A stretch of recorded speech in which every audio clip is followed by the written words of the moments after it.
শপথ ছাড়া কিছু লোক একটা ব্যাংক তৈরি করবে, তারা একটা রুগী ভর্তি থেকে 10,000 থেকে 5,000 এই করে একটা তোলা তুলে আর একটা বড় সংসার চলবে। আর সেই সংসারটা যদি একটা এরকম নিয়ে অ্যাটাক হবে, এটা একটা চক্রের বলি হবে, এটা আমরা চাই না।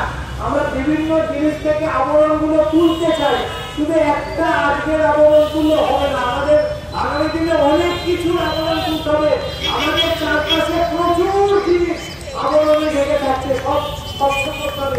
ততক্ষণ পর্যন্ত স্বচ্ছ করতে না পারবো ততক্ষণ পর্যন্ত আবরণের তলায় জ্ঞান তৈরি হবে। জ্ঞানের তলায় কিছু মানুষ যারা হয়তো চাকরি বাকরি পায়নি তারা জমায়েত হবে, কিছু দুষ্কৃতি এসে জমায়েত হবে, কিছু অর্থ করার জন্য একটা দল তৈরি হবে এবং তারা তখন নিজেদের স্বার্থসিদ্ধির জন্য এইরকমই একটা মেয়েকে হয়তো তাদের দিকে তৈরি করবে। আমরা চাইছি সর্বস্তর থেকে দুর্নীতিটা তুলে ধরতে হবে।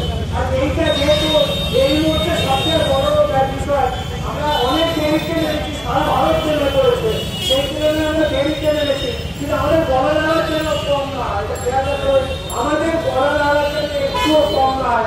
যে কোনো জায়গায় যতটা ধরে আর্থিকর নির্বাচন ন্যাশনাল হচ্ছে, ঠিক সেরকম আওয়াজ যেন আমাদের কৃষ্ণনগরের মানুষও নিজেদের গলায় রাখে, নিজেদের আশেপাশে রাখে এবং এইরকম যে কোনো ঘটনা ঘটলে সবাই যেন আবার আগামী দিনে এই প্রস্তাব বিষয় বলে আবার যাতে একত্রিত হতে পারি, সেইটাও আমরা